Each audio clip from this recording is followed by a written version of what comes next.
वन्दितु सर्वसिद्धे ध्रुवममलमणोभमं गदिं पत्ते वोच्छामि समय पाहुड मिणमो सुध केवली भणिदम। पंच परमेष्ठी भगवान की जय।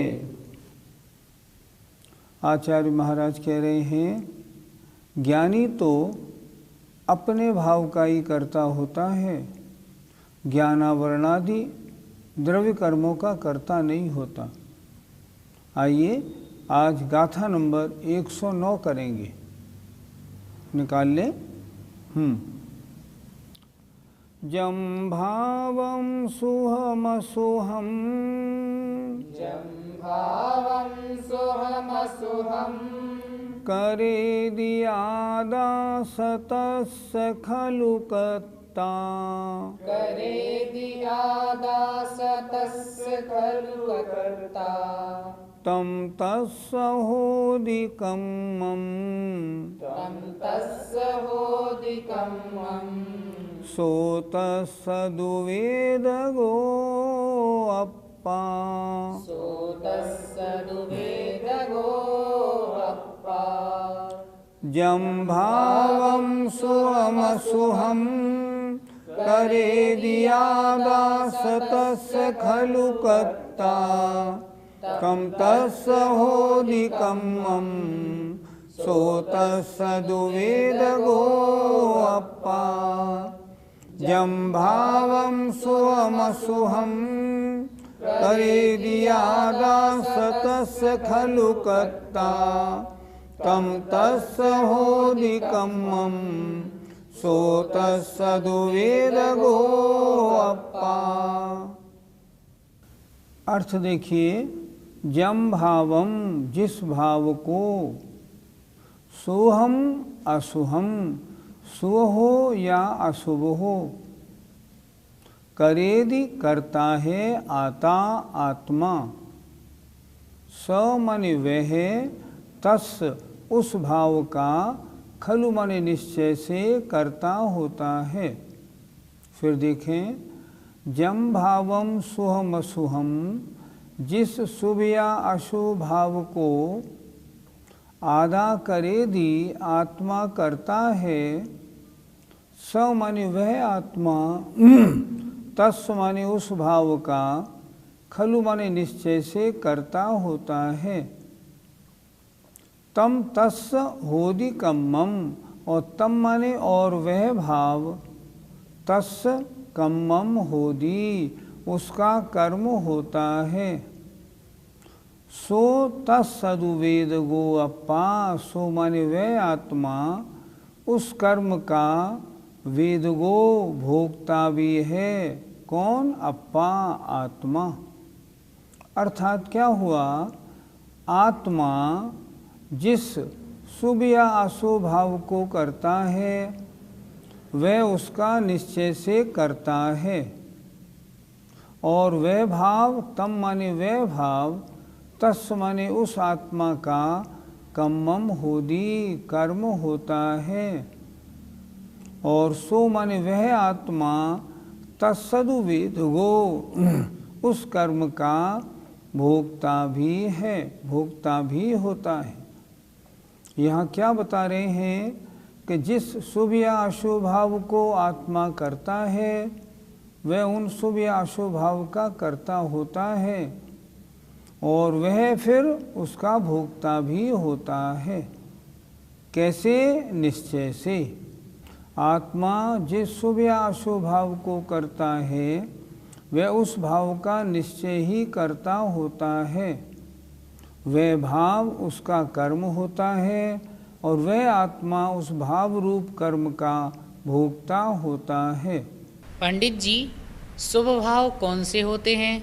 कषायों की मंदता होने पर आत्मा के जो धर्म रूप कार्य संपन्न होते हैं उन्हें हम कहते हैं शुभ भाव।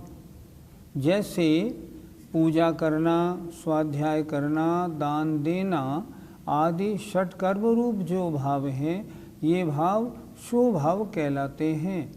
इन्हें कौन करता है?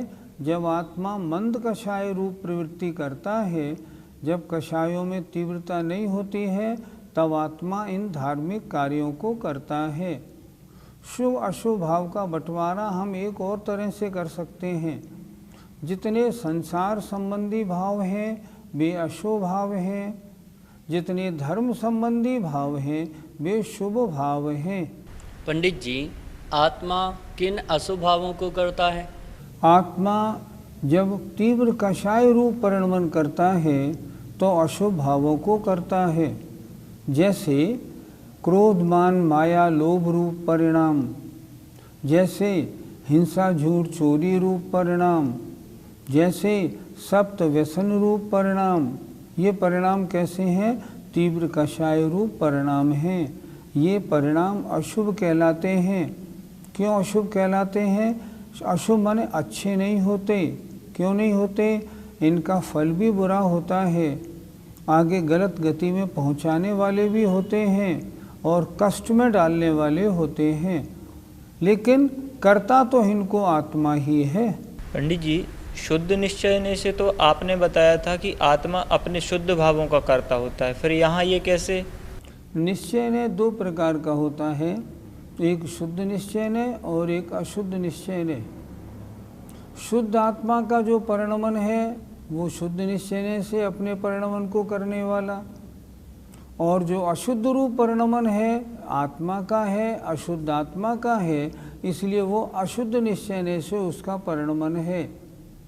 यहाँ जो शुभ या अशुभ परिणाम हो रहे हैं ये आत्मा स्वयं करने वाला है। हाँ, स्वयं करने वाला है। शुद्ध है या अशुद्ध? अशुद्ध है। अगर आत्मा शुद्ध होता तो शुभ अशुभ भावों को करता ही क्यों?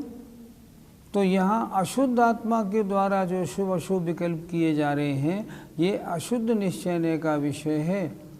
और आचार्य कुंद महाराज कहते हैं अशुद्ध निश्चय भी तो व्यवहार है, इसलिए उसको अशुद्ध निश्चय से मानो या व्यवहार मानो, एक ही बात है।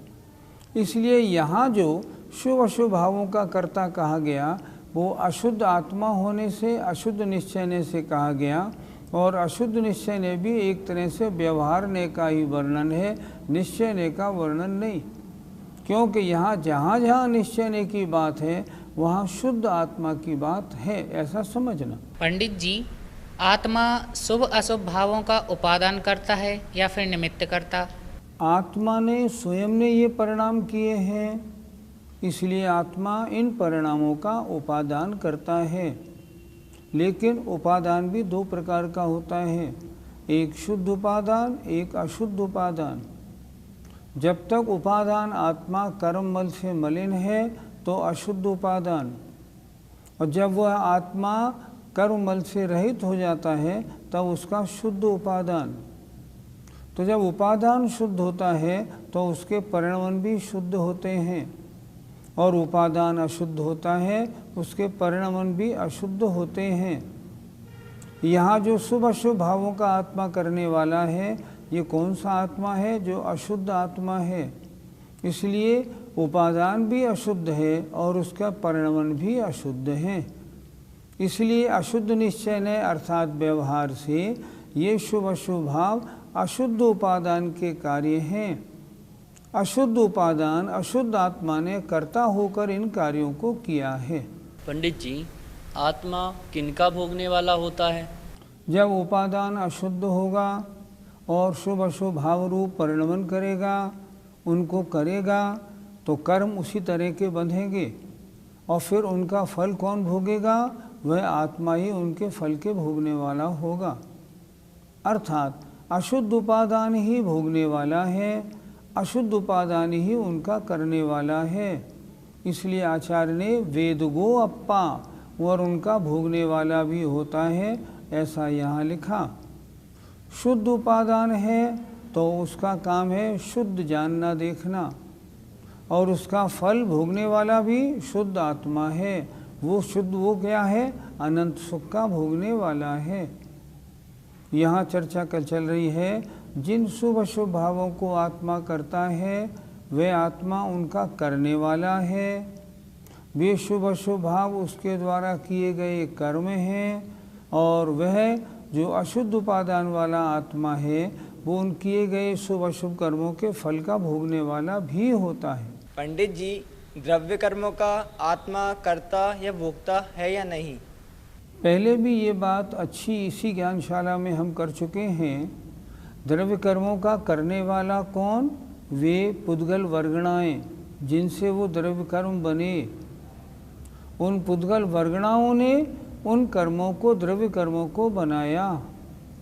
तो आत्मा ने ना तो उनको बनाया, ना आत्मा उन द्रव्य कर्मों का करता है, और ना द्रव्य कर्मों के फल को भोगने वाला है। वो ना करने वाला ना भोगने वाला, वो तो अपने परिणमन का ही करने वाला है और भोगने वाला है। शुद्ध होता है तो शुद्ध परिणमन का करने भोगने वाला होता है। जब आत्मा अशुद्ध होता है तो अशुद्ध कर्म परिणमन का करने और भोगने वाला होता है। परंतु द्रव्य कर्मों का करने भोगने वाला नहीं होता। तो उनका करने वाले कौन? पुद्गल की वर्गणाएं करने वाली हैं। गाथा 109 का पद्यानुवाद पढ़ते। आत्मा शुभाशुभ विभाव जभी करेगा, कर्ता तभी नियम से उसका बनेगा। यूं बार बार कर कर्म कुधी सरागी, है भोगता दुख कभी सुख दोष भागी। कुधी माने खोटी बुद्धि वाला जो सरागी है, बार बार कर्म को करता है, उसके फलस्वरूप कभी दुख भोगता है, कभी सुख भोगता है और दोष का भागी होता है। आइए गाथा नंबर 110 देखते हैं। आगे बताया था पहले कि शुद्ध उपादान शुभ भावों का, अशुद्ध उपादान अशुभ भावों का कर्ता होता है, लेकिन पर भावों का कर्ता कोई उपादान नहीं होता।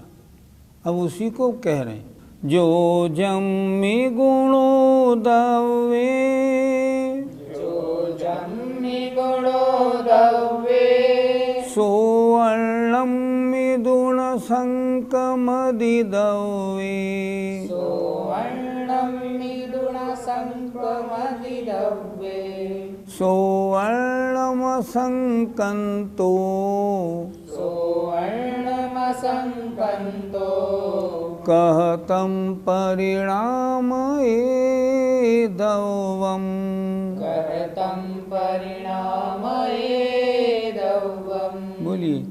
जो जम्मि गुणे दवे, सो वर्णम मिदुण संकमदि दवे, सो वर्णम संकंतो, कहतं परिणाम एदवम्। जो जम्मि गुणो दवे, सो वर्णम मिदुण संकमदि दवे, सो वर्णम संकंतो, कहतं परिणाम एदवम्। अर्थ पर ध्यान दें। जो माने जो वस्तु, जम्मी माने जिस, गुणो द्रव्य गुण और द्रव्य में वर्तती है, विद्यमान है, उसमें वर्तन करती है। सो माने वह, अर्णम्य अर्ण द्रव्य द्रव्य में संक्रमण नहीं करती। क्या कह रहे हैं? जो वस्तु जिस गुण और द्रव्य में वर्तती है वह अन्य द्रव्य में संक्रमण नहीं करती। ऐसा नहीं होता कि आत्मा अपने गुण द्रव्यों में वर्तता हो लेकिन पुद्गल के गुण द्रव्य में संक्रमण कर जाए, ऐसा नहीं होता। अपने में ही संक्रमण करती है, अपने रूपी रहती है। सो अर्णमसंकंतो, सो माने वह वस्तु अन्य में संक्रमण न करती हुई, अर्णम असंकंतो, अन्य में संक्रमण न करती हुई, कह माने किस प्रकार, तम माने उसे, परिणामये परिणमन करा सकती है द्रव्य को। जब उस रूप संक्रमण नहीं करेगी तो वह उस द्रव्य को अपने रूप कैसे बनाएगी? नहीं बना पाएगी। अगर जीव पुद्गल में संक्रमण करे, जीव के गुण पुद्गल में संक्रमण करें तो पुद्गल भी जीव बन जाएगा। लेकिन नियम है एक द्रव्य के गुण दूसरे द्रव्य में संक्रमित नहीं होते। तो जीव के गुण कभी भी पुद्गल में संक्रमित नहीं होंगे, और जब संक्रमित नहीं होंगे तो उनको कैसे परिणमन करा सकेगी? नहीं परिणमन करा सकेगी। परिणमन करा सकना कब माना जाएगा? जब वह उस अजीव को जीव बना ले। लेकिन ऐसा आत्मा कभी नहीं कर सकती। आत्मा तो हमेशा अन्य गुण द्रव्य, अपने ही गुण द्रव्य से परिणमन करती है और उसी रूप रहती है। अन्य द्रव्य के गुण और द्रव्य रूप परिणमन कभी नहीं करती। जो वस्तु जिस द्रव्य और गुण में वर्तती है वह अन्य द्रव्य और गुण में संक्रमण नहीं करती। अन्य में संक्रमण न करती हुई वह वस्तु उस अन्य द्रव्य को किस प्रकार परिणमन करा सकती है? परिणमन नहीं करा सकती। पंडित जी, एक द्रव्य दूसरे द्रव्य का कर्ता कब होता है? जब वे द्रव्य या गुण रूप से अन्य द्रव्य के रूप में संक्रमण कर जाए। कोई भी एक द्रव्य अन्य द्रव्य रूप में गुण या द्रव्य से संक्रमण नहीं कर सकता, इसलिए एक द्रव्य कभी अन्य द्रव्य का कर्ता नहीं हो सकता, कभी भी नहीं हो सकता। नियम है पक्का। अर्थात जीव पुद्गल का कर्ता कभी भी नहीं बनेगा, पुद्गल जीव का कर्ता कभी नहीं बनेगा। क्यों नहीं बनेगा? जीव के गुण कभी पुद्गल में नहीं जाएंगे, पुद्गल के गुण कभी जीव में नहीं आएंगे, तो फिर ये एक दूसरे के कर्ता कैसे बन सकते हैं? नहीं बन सकते। जीव पुद्गल नहीं, अन्य द्रव्य भी। लोकाकाश के हर प्रदेश में 6 द्रव्य मौजूद हैं। यहाँ हर प्रदेश में 6 द्रव्य हैं। आकाश है, काल भी है, धर्म अधर्म भी है, जीव और पुद्गल भी है। ये 6 द्रव्य मिलके रहते भी हैं, लेकिन एक दूसरे के द्रव्य और गुण एक दूसरे के द्रव्य गुण रूप परिणमन नहीं करते, संक्रमण नहीं करते। इसलिए एक द्रव्य का अन्य द्रव्य रूप परिणमन न आज तक हुआ है, ना कभी होगा, होता ही नहीं। हर द्रव्य अपने रूप से परिणमन करता है, अन्य रूप से नहीं करता। पंडित जी, तो फिर घटपट आदि का कर्ता कैसे हो गया? अलग अलग नए से अलग अलग कथन होते हैं। व्यवहारने से एक द्रव्य अन्य द्रव्य का करता है। कुम्हार ने घड़ा बनाया, घड़ा किसने बनाया? उस कुम्हार ने बनाया। क्या कुम्हार के गुण द्रव्य उसमें संक्रमित हो गए? नहीं हुए। फिर क्यों कह दिया? व्यवहार ने से ऐसा कह दिया। व्यवहार ने जो निमित्त कर्ता होता है उसे कर्ता मानता है, लेकिन जहाँ निश्चय की चर्चा होती है, निश्चय में ऐसा नहीं होता। वहाँ तो वो द्रव्य अपने ही परिणमन का कर्ता होता है। व्यवहारने से घड़े का कर्ता कौन है? कुम्हार है। निश्चय से घड़े का कर्ता कौन है? मिट्टी है, कुम्हार नहीं। कुम्हार क्यों नहीं? कि कुम्हार ने तन्मय होकर उस घड़े को नहीं बनाया। अगर कुम्हार ने तन्मय होकर उस घड़े को बनाया होता तब कुम्हार उसका कर्ता कहलाता। घड़ा तन्मय होकर किसने बनाया? मिट्टी ने बनाया। इसलिए निश्चय से मिट्टी करता है, कुम्हार नहीं। घड़े बनने के बाद भी कुम्हार का अस्तित्व तो ज्यों की त्यों रहता है। इसका मतलब हुआ वो उसमें तन्मय नहीं हुआ, और जब तन्मय नहीं हुआ तो निश्चय की दृष्टि में वह उसका करने वाला नहीं हो सकता, न उसके द्रव्य और गुण उसमें ट्रांसफ़र हुए। इसलिए एक कुम्हार घड़े का करने वाला बिल्कुल नहीं है। लेकिन व्यवहारने से है। दो नए हैं, दोनों का कथन अलग अलग प्रकार है। निश्चय ने अलग कहता है, उसकी दृष्टि अलग है। व्यवहार ने अलग कहता है। नए माने क्या है? नए का मतलब है नजरिया। मेरे पास मेरी बेटी बैठी है, ये बेटी किसकी है? मेरी है। किसने से? व्यवहारने से। निश्चयने से जहाँ देह अपनी नहीं तहाँ न अपनों कोय। जब शरीर ही अपना नहीं है तो अपना और अन्य पदार्थ हो कैसे सकता है। इसलिए मेरी बेटी या बेटा या मेरा मकान, ये चीज़ें निश्चय से मेरी नहीं है, व्यवहार से मेरी हैं।